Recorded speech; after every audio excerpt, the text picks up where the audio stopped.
3 महामंत्र। ओम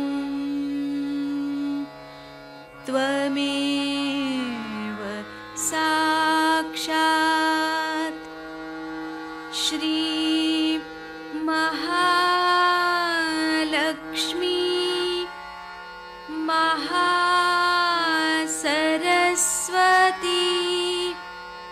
महाकाली त्रिगुणात्मिका कुंडलिनी साक्षात् श्री आदिशक्ति माताजी श्री निर्मला देव्यै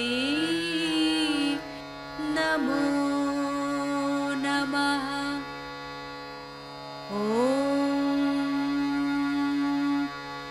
त्वमेव साक्षात्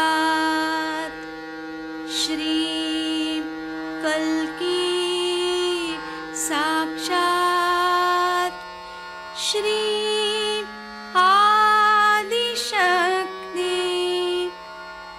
माताजी श्री निर्मला देव्यै नमो नमः। ॐ त्वमेव साक्षात् श्री कल्की साक्षात् श्री सहस्रार स्वामिनी मोक्षप्रदायिनी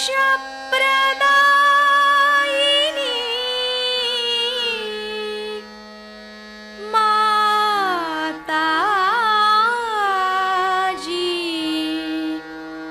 श्री निर्मला देव्यै नमो नमः। श्री गणेश मंत्र। ओम त्वमेव साक्षात् श्री गणेश साक्षात् श्री आदिशक्ति माताजी श्री निर्मला देव्यै नमो नमः। जय श्री माता जी। दोनों हाथ माँ के सामने हृदय में श्री माता जी की छवि को नमन करेंगे। संपूर्ण चित्त बीचों बीच हृदय में माँ की छवि को अपने हृदय में स्थिर करते हुए परम पूजनीय श्री माता जी कृपा करके हम सभी के हृदय को अपने प्रेम के योग्य बनाइए। श्री माता जी हम सभी आपसे बहुत प्रेम करते हैं, हम सभी के हृदय में आइए। हृदय में माँ को देखते हुए, श्री माता जी को देखते हुए, श्री माता जी हमारे इस हृदय को और भी पवित्र बनाइए श्री माता जी, ताकि आप यहाँ आ सकें।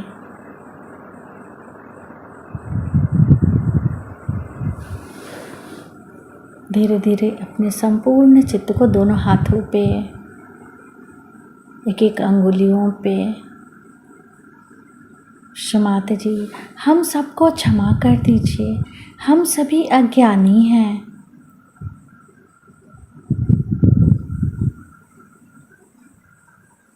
धीरे धीरे अपने संपूर्ण चित्त को लेफ्ट नाभि पर क्षमाते से प्रार्थना। क्षमाते जी, आपकी परम कृपा में हम शांत हैं, संतुष्ट हैं और उदार भी हैं। बाएं नाभि पर पूरा चित्त स्थिर करते हुए क्षमाते जी, हमारे बाएं नाभि में श्री गृहलक्ष्मी तत्व जागृत कीजिए।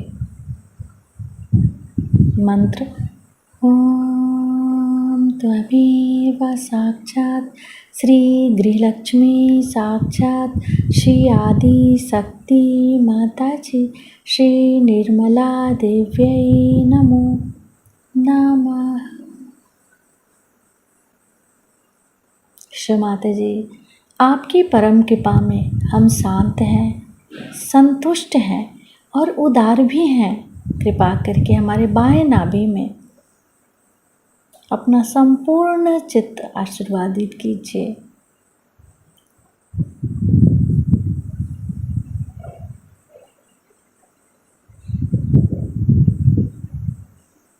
बाएं नाभि पर ही अपने संपूर्ण चित्त को रखते हुए क्लॉकवाइज घुमाएंगे चित्त को।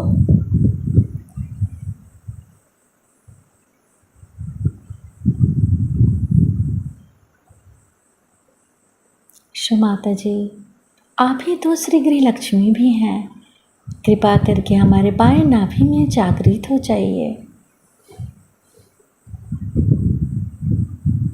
धीरे धीरे अपने संपूर्ण चित्त राइट हार्ट पे, फिर लेफ्ट गुसुद्धि,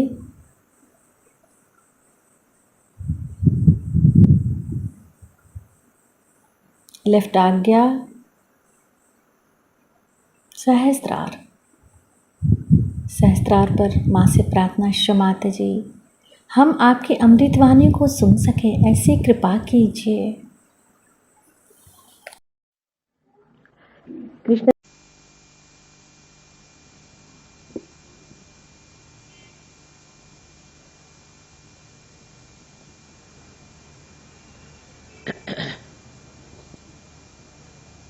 सत्य को खोजने वाले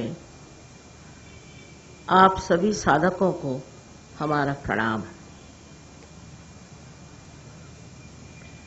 अनेक बार मैंने यही कहा कि सत्य है वो अपनी जगह है, उसको आप बदल नहीं सकते, उसकी आप परिभाषा नहीं दे सकते और उसका वर्णन भी नहीं कर सकते।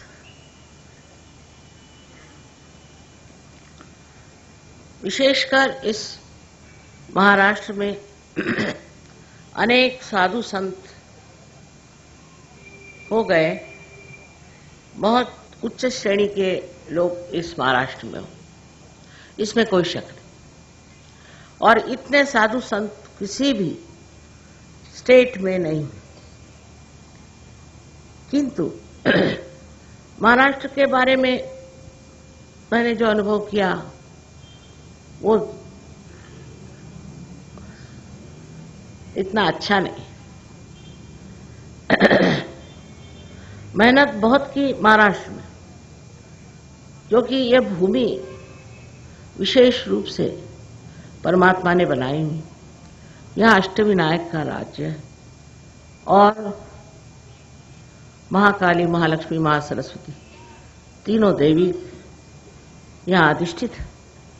इतना होने पर भी महाराष्ट्र की अस्मिता कुछ अजीब सी लगी मुझे। उनकी सूझबूझ समझ में आ नहीं रही। जैसे दिल्ली, गाजियाबाद या कहिए हरियाणा, फरीदाबाद, लखनऊ, बनारस, वहां की जनता इतने जल्दी सहज में कैसे जम गई और क्यों जम गई, ये मेरे समझ में नहीं आता। कोई वाद विवाद नहीं, कुछ पूछना नहीं, एकदम सहज में आ गए और खूब अच्छे से जम गए। लखनऊ जैसी जगह मुझे जरा भी आशा नहीं थी, वहां तो खाओ पियो मौज करो लोग रहते थे। मेरा ससुराल लखनऊ में, और मैं हैरान हूं कि इससे भी ज्यादा लोग पहले समय लखनऊ में इकट्ठे हो गए और मुसलमान सहयोग में आ गए। वही हाल महाराष्ट्र में क्यों नहीं होता? इसका विश्लेषण ऐसा हो सकता है कि हमारे यहां बहुत से हम लोगों ने गुरु पाल रखे, पोथियां रखी। एक लड़का मुझे मिला हवाई जहाज में, मुझे कहला मां मेरी जागृति, तो मुश्किल, उसकी कुंडलिनी खड़ी नहीं हो रही। मैंने हुआ क्या भाई? वहां मैं तो सवेरे उठता हूं, 4 बजे नहाता हूं और पारायण करता हूं, माने मैं बार बार पढ़ता हूं। क्या पोथी? एक बाबा जी, उनकी पोथी। एक बाबा जी ने क्या किया? कहले इनको श्री राम और सीता जी की मूर्ति मिली। कहाँ? जहां उन्होंने कहा वहां। मैंने कहा उन्हीं ने गाड़ दी होगी और निकाल दी होगी, ऐसे क्यों नहीं सोचते? उसके लिए तुम जिंदगी उसमें लगाए हुए। कहले मैं क्या, मेरे माँ बाप भी। फिर दूसरा है, वो कहता है कि नहीं मेरे गुरु है, वो साक्षात गुरु है, ये है वो है। इतने यहां बड़े बड़े गुरु हो गए, जिसको असली गुरु कहना चाहिए, जो असली महात्मा थे, वो रहे एक तरफ, और ये जो आए हुए पैसे खाने वाले लोग, कुछ लोग तो मेरे ख्याल से पॉलिटिक्स में चले गए, और बाकी के जो बच्चे खुचे थे वो लोगों को बेवकूफ बना रहे हैं और उसमें लोग बहक जा रहे हैं बुरी तरह। उदाहरण के लिए श्री ज्ञानेश्वर जी, इतनी बड़ी आत्मा, बाप रे, कुछ पूछे नहीं, जैसे को कोई अवतरण था। इस महाराष्ट्र भूमि में पैदा हुआ और उनकी जो हालत हम लोगों ने करी, वही विडंबना आज हम अपने धर्म की यहां कर रहे हैं। मैं आज स्पष्ट रूप से कहना चाहती हूं, क्योंकि मेरा अनुभव ही और हो गया। उनकी इतनी विडंबना करी, उनके पास पैर में पहनने के लिए चप्पल भी, और उनके नाम से पालखी निकालते हैं। बताइए, जिस आदमी के पैर में फोड़े आते थे, गर्मी में चलने से उसकी पालखी निकाल दी, और वो पालखी जिस गांव में जाएगी, उस गांव में गांव जेवण, माने सबको खाना पीना, बस खाना ही पीना। जिस आदमी को खाने पीने को नहीं मिलता था, जिसकी बहन भूखी रहती थी, उसके नाम से खाना पीना हो रहा है, और बड़ा जबरदस्त होता है उसमें कंपटीशन कि उन्होंने ऐसा गांव जेवण दिया तो मैं ऐसा गांव जेवण दूंगा। मैं तो यहाँ के एक एक गांव में घूमी हूं और मुझे बड़ा आश्चर्य होता। दूसरी वारकरी पंथ निकला, वो क्या है? पागलपन। कहाँ लिखा उन्होंने कि तुम लोग जूट के कपड़े लख्तर पहन करके, और मराठी में टाल कुटत, टाल वैसे कुटते कुटते आप पैदल 1 महीना वहां जाओ, और वहां एक जो अपने को पुजारी कहलाते हैं, उनका नाम ही बड़वे, माने बड़ौना, माने मराठी में ने बीटा, वो किसी का सर पकड़ के उसको तड़ाक से तोड़ते। फिर वो आदमी पगला जाता है तो उसको कहते इसको तुरिया दशा आ गई, और ये आदमी जो है ये तो बस भगवान का होगा।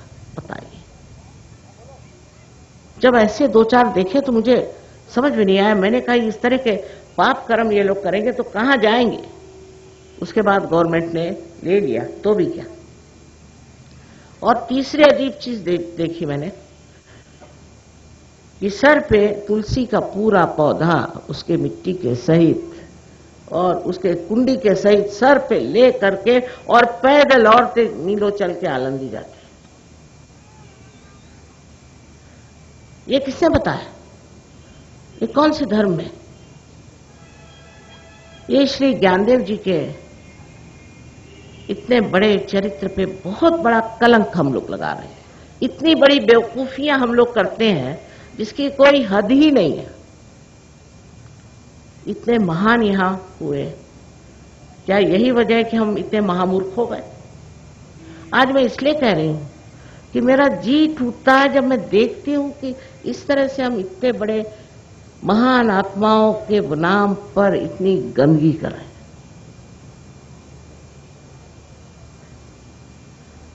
ये एक वारकरी पंथ निकला है, अब हजारों हैं उसमें, चले जा रहे हैं। पर सबसे कमाल ये कि मुंह में तंबाकू रख के और फिर जा रहे कहा तो पंढरपुर, और रास्ते में तंबाकू वालों की दुकानें लगी रहती। तंबाकू जो है विशुद्धि चक्र के विरोध में है, श्री कृष्ण के विरोध में है। और अब पता हो गया होगा आपको, मेडिकली भी भगवान की कृपा से ये तय हो गया कि तंबाकू खाने से कैंसर की बीमारी अवश्य होती है। तो फिर कहते हैं हमारी मुक्ति हो गई। क्या यही अध्यात्म है? यही परमात्मा की बात है?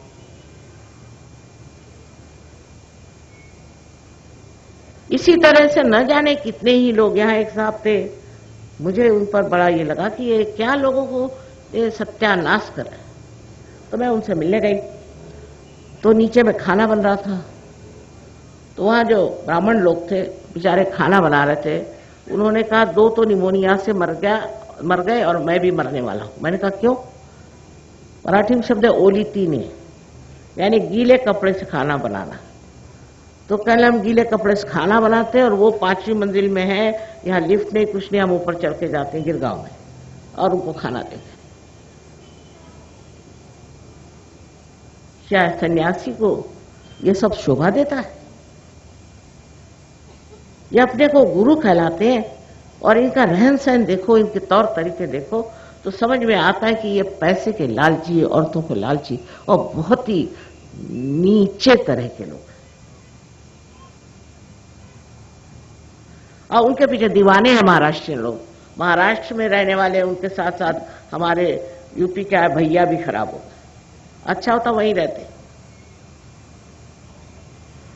फिर एक तरफ तो ये मूर्खता,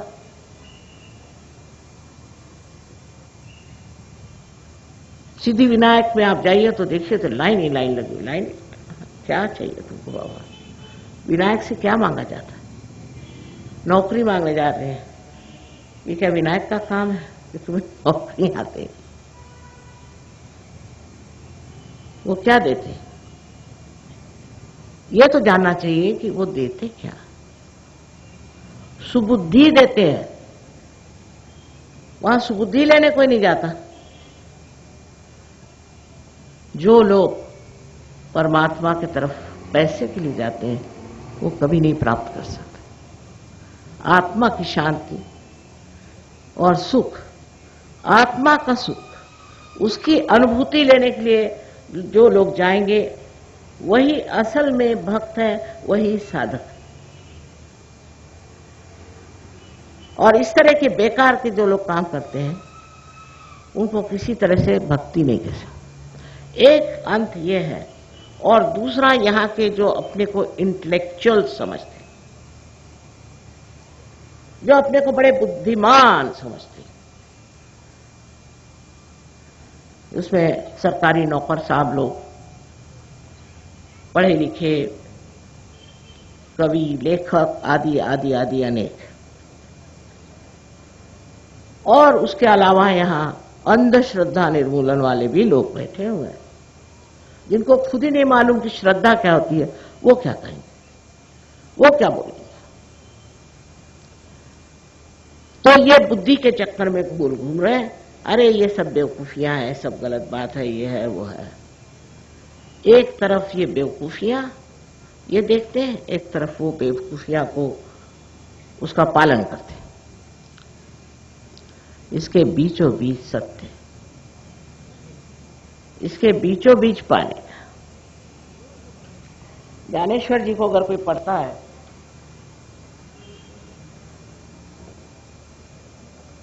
तो पता नहीं कौन सा चश्मा लगा के पढ़ते हैं या समझते नहीं। नामदेव ने कहा है कि ज्ञानदेव की एक भी ओवी लाइन आप अनुभव करो। अनुभव की बात है, बगैर अनुभव के अनुभव शून्य जो है वो सत्य नहीं है। आज ज्ञानदेव की बात कहती हूं मैं आपसे। उन्होंने मेरे ख्याल से जितने उस वक्त के ओवर बुद्धिमान लोग थे उनके लिए कहा होगा, को समझाया होगा। जिस तरह की सिमिलीज, जिस तरह के वो मिसालें देते, वो मिसालें इतनी कमाल की है कि मैं क्या बताऊं। एक मिसाल के तौर पे उन्होंने कहा कि एक बड़ा सुंदर सा चित्र है और इस चित्र में बरसात हो रही है, फूल खिले हुए हैं और उसी के साथ साथ वो नदी बह रही है, पक्षी हैं और पहाड़ हैं। बड़े सुंदर सा एक चित्र बना है और हम उस चित्र को देख रहे हैं, चित्र मात्र को देख रहे हैं और वो बाह्य की चीज हो गई।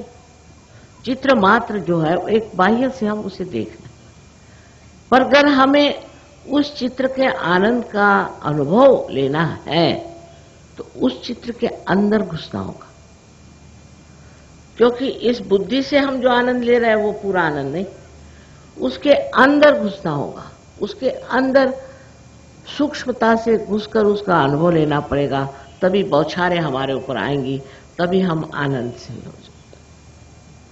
बड़ी सुंदर सुंदर बातें कही, इतनी सुंदर बातें कही, लेकिन कोई समझता नहीं, रटते रहते। सुबह में कहते मैंने ज्ञानेश्वरी रट मारी, हो गया। अरे उसका कोई अर्थ समझे, मतलब समझे, क्या कहा। उन्होंने जो वर्णन किया है कि जो आदमी ऐसी ऊंची दशा को प्राप्त होता है वो कैसे होता है, वो भी बहुत ही सुंदर है, बहुत ही सुंदर है। उसमें कहा है कि चांद अपनी चांदनी को तो नहीं खोजता। देखिए कितनी काव्य में बात है। चांद अपनी चांदनी को खोजता नहीं, सूरज अपने किरणों को खोजता नहीं। जब तक चमकना है चमकता है, बाद में अपने किरण अपने अंदर समा लेता है। उसको न तो ये देखना है कि उसने कार्य को किया कि नहीं किया, उसके अंदर जो शक्ति है वो कार्यान्वित है, उसे वो निष्क्रियता से देखते रहता। उसका कोई भी वो अपने अंदर एहसास नहीं करता है कि मैंने, यह अनुभव नहीं करता है कि मैंने ये काम किया। आप अगर पढ़ें उनको तो आप समझ जाएंगे कि इसका अनुभव लेना जरूरी है। आध्यात्म जो है वो पढ़ने की चीज नहीं, वो अंदर समाने की चीज, अंदर अनुभव लेने की चीज है। मैं यही बात शुरू से कह रही हूं, लेकिन आज मुझे लगता है कि ज्ञानदेव जी को भी हमने ठिकाने लगा दिया। मैं भी एक कॉन्फ्रेंस में गई थी, वहां पर बड़े वाद विवाद। किसी ने कहा कि हमारा धर्म अच्छा, कोई कहे हमारा धर्म अच्छा, कोई कहे हमारा धर्म अच्छा। कोई सुन नहीं रहे थे उनकी बात, बड़बड़ाए जा रहे थे एक के बाद। बहरहाल मैं तब नहीं थी वहां, नसीब मैं एकदम बाद में आखिर में पहुंची। सो मैंने कहा कि जो धर्म अंदर नहीं है वो बाह्य के धर्म का कोई अर्थ ही नहीं रखता। आप ही बताइए, कोई हिंदू है, चाहे मुसलमान, क्रिश्चियन हो, सिख हो, नहीं तो जैन हो, नहीं तो और कोई बुद्धिस्ट हो, नहीं कुछ, उस पे उसके धर्म का कोई बंधन है? अगर समझ लीजिए कोई जैन पॉलिटिशियन हो जाए तो पैसे नहीं खाएगा क्योंकि वो जैन।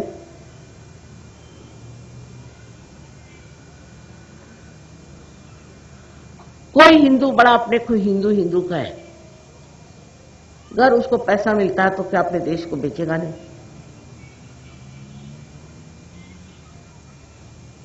धर्म कहाँ है? धर्म अंदर, हमारे अंदर, अंदर बसी हुई चीज है।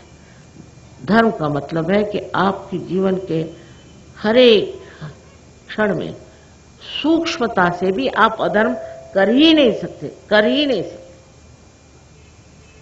उस धर्म को प्राप्त करना है, बाह्य के धर्म को नहीं। फिर मैंने कहा कि बाह्य के इतने धर्म बने हैं तो सिर्फ झगड़ा करने के लिए। न जाने हजारों मुसलमान मरे जा रहे हैं, हजारों हिंदू मरे जा रहे हैं, क्रिश्चियन मरे जा रहे हैं, भगवान के नाम पे सब मरे जा रहे हैं। ये भी कोई बात हो सकती? सोचिए आप लोग, आप बड़े बुद्धिमान बंबई के लोग हैं, आप सोचिए कि क्या धर्म के लिए आप लड़ सकते हैं? और जो बड़ा धर्म रक्षण भी करते हैं कि वास्तविक बहुत धार्मिक होते हैं। पानी पाइए तो थोड़ा।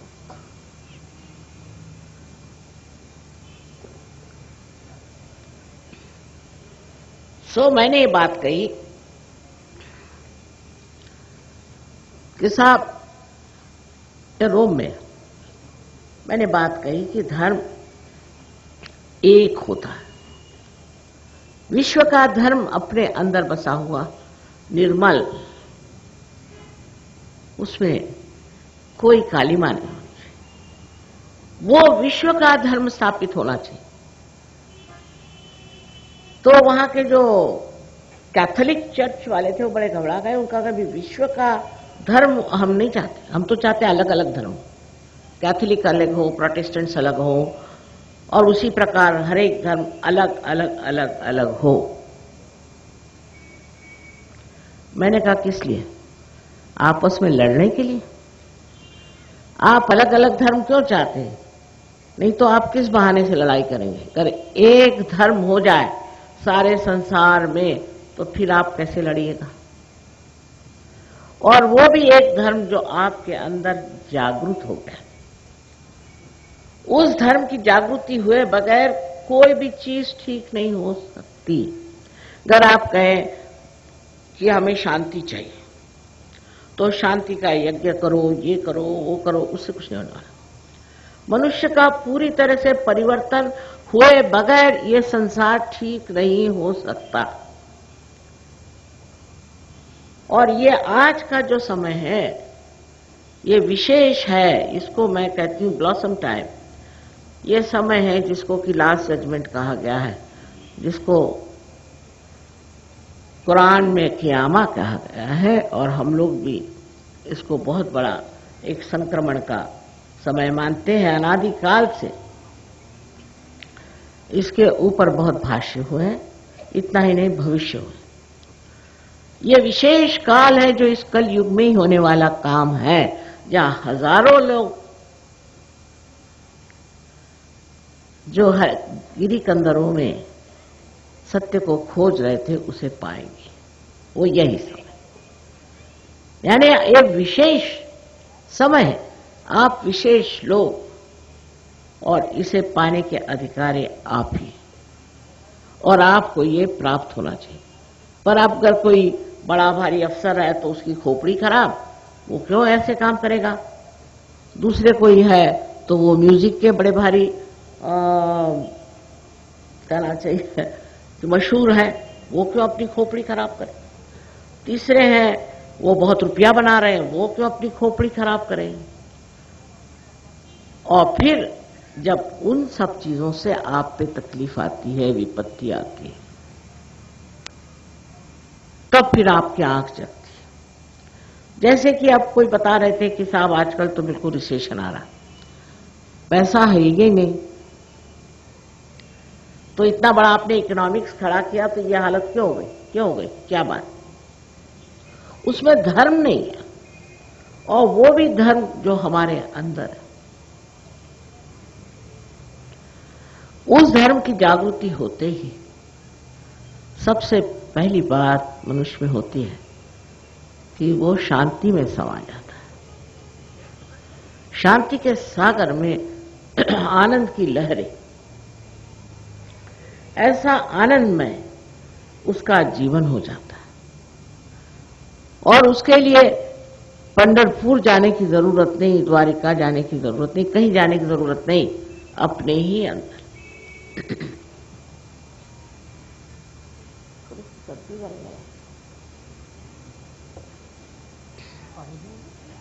हाँ।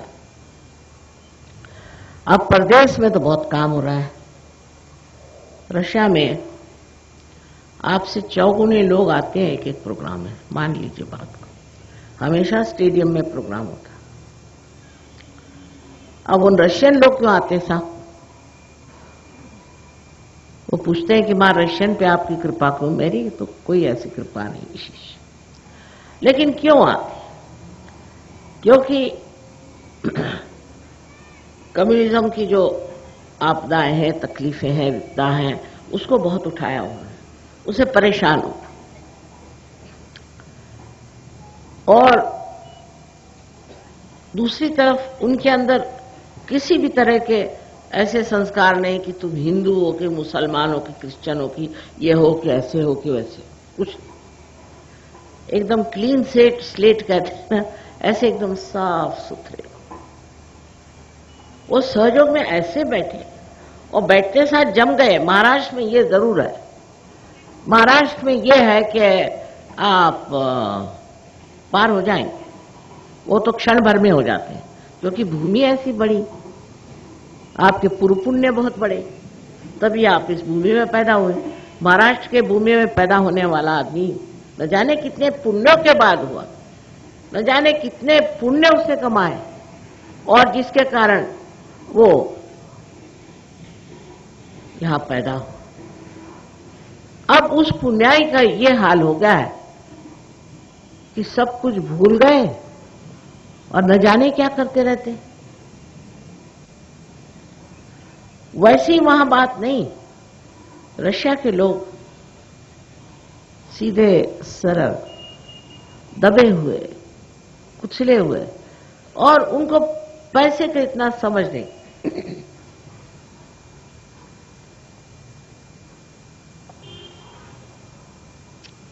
उनसे उनकी गवर्नमेंट ने कहा, आपको सुनाई दे रहा है ना उधर? क्या कह रहे? ऐकायला येते का तिकडे? बरोबर. अहो हिंदी भाषा समजत नाही का तुम्हाला? अहो आपली राष्ट्रभाषा आहे, आणि आता स्वतंत्रता दिवस येतोय ना, त्यामुळे म्हटलं हिंदीतच बोलावं.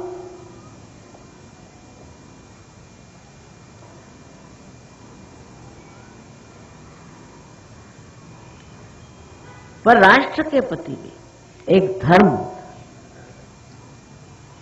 वो धर्म है, उसे समझना चाहिए. जो लोग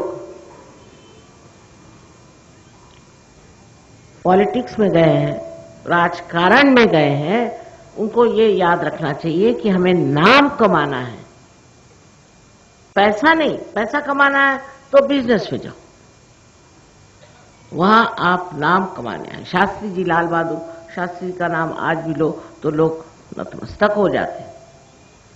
उनका पैसा कमाया था? नाम कमाया. यही बात सरकारी नौकरी की है कि जो सरकारी नौकर है वो भी नाम कमाते. अभी हम लोग प्लेन से आ रहे थे तो 2-4 सरकारी बड़े भारी लोग थे, वो बैठे थे. हमें देखते उन्होंने मुंह फेर लिया. वजह ये कि वो क्या होता है, बाहरून याचं पैसे आ सकते, हाँ हवाला. वो लोग हवाला में पकड़े गए. हवाला. और बेचारे इतने शर्म के मारे, बेचारों को क्या करें, हवाला में पकड़े गए. मैं मानती हूं कि सरकारी नौकर की जिंदगी भी बहुत दुख भरी. हम तो थे, बड़ी मुश्किलों से जिंदगी कटती थी. कोई बात नहीं, आप देश का कार्य कर रहे हैं, इतनी बड़ी बात है.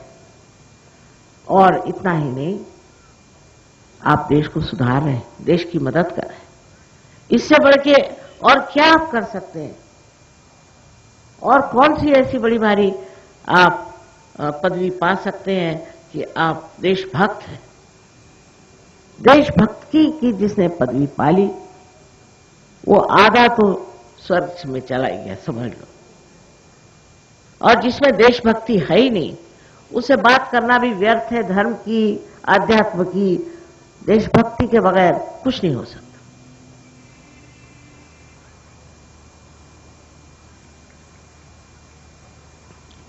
अब हमारे अंदर जो कुंडलिनी है, ये सब आप सबके अंदर, ये कोई नई बात नहीं है. हजारों वर्ष पूर्व इसी महाराष्ट्र में मार्कंडेय स्वामी ने कहा था कि कुंडलिनी नाम की शक्ति है, उसकी जागृति होनी चाहिए। ये तो बात सत्य है कि कुंडलिनी शक्ति हमारे अंदर है, उसकी जागृति होनी चाहिए। जैसे बीज को अंकुर निकलता है, इसी प्रकार मनुष्य के अंदर जो कुंडलिनी है वो अंकुरित होती है और वो आपको ये चारों तरफ फैली हुई परमात्मा की प्रेम शक्ति से एकाकारिता देती है। ये घटित होता है, उसके लिए कुछ नहीं करना पड़ता। कुंडलिनी आपकी अपनी मां, अपनी अलग से अपनी वैयक्तिक इंडिविजुअल मां है।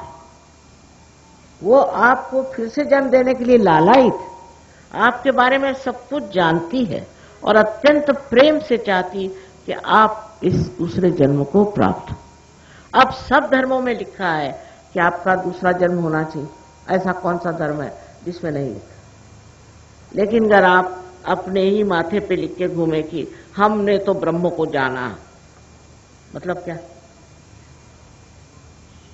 या आपने कहा कि आई एम ट्वाइस बॉर्न, तो क्या? ऐसे इश्तहारात लगा लगा कर आप अगर घूमे तो इसमें आपको समाधान क्या मिलने वाला है? सो ये कुंडलिनी का जागरण जब होता है तो ये 6 चक्रों में से गुजरती है और ये 6 चक्र आपकी शारीरिक, मानसिक, बौद्धिक और आध्यात्मिक शक्ति के स्रोत है। और वो जब प्लावित होते हैं उसके कारण आपके अंदर शारीरिक, मानसिक, बौद्धिक जो भी समस्याएं हैं और आध्यात्मिक, वो सब ठीक हो जाती। अब पहले तो कोई विश्वास ही नहीं करता था कि सहयोग से बीमारियां ठीक होती। अब जब कुछ डॉक्टर भी ठीक हो गए तो आ गए ठिकाने पर। अब हमने अस्पताल खोल दिया है, वहां भी लोग आ रहे हैं और काम हो रहा है। क्योंकि आजकल तो डॉक्टर लोग इतना पैसा लेते हैं तो लोग कहते हैं चलो इसमें कोई पैसा ऐसा पड़ता नहीं, सस्ता मामला, तो चलो यही कर। पर ये बात दूसरी है, इसको आप कितने पैसे से खरीदिएगा, कितनी पूंजी है आपके पास? आपकी मां को आप खरीद सकते हैं? यहां तो लोग भगवान को भी बेचते हैं, ऐसे भी पागल लोग हैं। लेकिन ये तो आपकी मां है। कम से कम अपने भारतवर्ष में मां को बेचने की कोई नहीं बात करता। जो लोग कुंडलिनी के जागरण के नाम पर पैसा लेते हैं वो अपनी आपकी मां को बेच रहे हैं।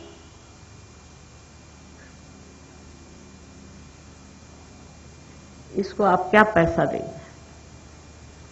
ये तो स्वयं ही बहुत अंदर से आंतरिक ऐसी बनी हुई है कि चाहती है कि किसी तरह से मेरे बेटे को उसका पुनर्जन्म मिल जाए, उसकी सब भटकन खत्म हो जाए। और आश्चर्य की बात, जब ये योग घटित होता है, इस चारों तरफ फैली हुई इस परमात्मा की शक्ति से एकाकारिता आती है, तो आपको आश्चर्यता हठात सारे जो कुछ हमारे अंदर दुर्गुण है सब गिर जाते, रहते ही नहीं।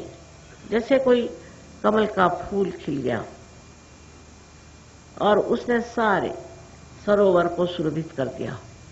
एक से एक ऐसे कमल के फूल खिलते हैं, लेकिन आपने नाम तो बंबई का मुंबई कर दिया, लेकिन यहां मुंबई के कितने शिष्य हैं वो मुझे देखने का।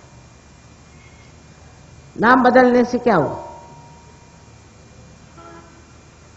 नाम बदलने से मुंबई नहीं हुई। ये जो मुंबई है यही कुंडलिनी है, और इसका जब तक आपके अंदर जागरण नहीं होगा आप बिल्कुल बेकार में मुंबई के रहने वाले। इतना ही नहीं कि जागरण हो, जागरण होते अंदर एकदम शांति प्रस्तापित। जब मनुष्य एक साक्षी होकर सारा नाटक दुनिया का देखता, एक प्रभावशाली व्यक्तित्व उसके अंदर आ जाता है। मुझे आश्चर्य होता है कि जब लोगों की जागृति हो गई, उसके बाद उनका माँ हमने तो बहुत इस पर कुंडलिनी के कारण हमारा तो बहुत लाभ हो गया, हमारे लड़के पढ़ने लिखने में अच्छे हो गए, फलाना हो गया, ठिकाना हो गया। अरे होगा ही, क्योंकि आप परमात्मा के साम्राज्य में आ गए और परमात्मा की सारी शक्तियां आपके अंदर प्रभावित है। इतना ही नहीं, आपको वो पूरी तरह से रक्षित रखते हैं। पूरा आपका रक्षण ये चारों तरफ फैली हुई शक्ति करती है। और अब लोग तो यहां तक कहने लग गए, जो पार हो गए, कि मां अबे हमें कोई किसी चीज की चिंता ही नहीं रही। ऐसा हमारा इंतजाम सब कर देते हैं कि समझ में नहीं आता। और ये चीजें महाराष्ट्र में सबसे अधिक होनी चाहिए, क्योंकि सारे श्रद्धा का स्थान ये महाराष्ट्र। मैंने यहां इसीलिए जन्म लिया कि ये श्रद्धा का स्थान। तब वो महाराष्ट्र था, अब नहीं है, लेकिन हाँ, ये सब करने पर भी अभी भी मैं देखती हूं कि पार हो गए, शांति मिल गई, समाधान मिल गया, तंदुरुस्ती ठीक हो गई, कैंसर ठीक हो गया, ये हो गया, वो हो गया, पर तो भी सहज में गहरे नहीं उतर पाते। जब तक आप सहज में गहरे नहीं उतरेंगे, मजा नहीं आने वाला। मराठी में कहते हैं ना, अर्धवट, उस तरह के आप हो जाए, उससे कोई मजा नहीं आने वाला। और बगैर उसके फिर रखा ही क्या है? सारी चीज हम मजाक करने के लिए करते। सिनेमा जाएंगे इसलिए कि उसमें मजा आ रहा है, कुछ भी चीज देखते हैं, कहीं जाते हैं, घूमते फिरते हैं, मजे के लिए करते हैं। और ये मजाक क्या कहना चाहिए, तो आनंद के सागर में डूबने की बात है, पर पूरी तरह से इसमें डूबना तो होगा।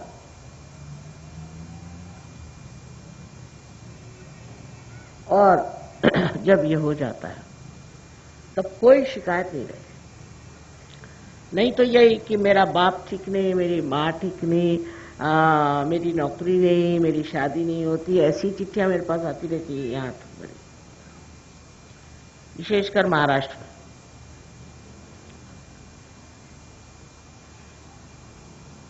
अरे भाई, अब आप आए हैं परमात्मा के दरबार में, आराम से आओ, बैठो, देखो शान कितनी है तुम्हारी, कितने शांत से तुम्हें रखा हुआ। बजाय इसके आप आधे इधर, आधे उधर, उधर इधर ऐसे करते हैं, गहनता में उतरते नहीं और सामूहिकता में आते नहीं। और आते ही साथ झगड़ेबाजी, बातचीत, पैसों की बातचीत, ये कभी आज तक किसी भी सहयोगी ने या नॉन सहयोगी ने मुझे एक कौड़ी नहीं दी। आप हैरान हो, एक पैसा नहीं दिया, आके खड़ा हो जाए जिसने मुझे कभी एक पैसा भी दिया मुझे। और सहयोग के काम के लिए जरूर, अब जैसे ये हॉल वॉल लिया हो, कुछ हो, ये लिया, इसके लिए पैसे ऐसे इकट्ठे किए, मुझे उससे कोई मतलब नहीं, मैं देखती नहीं, मुझे मालूम नहीं।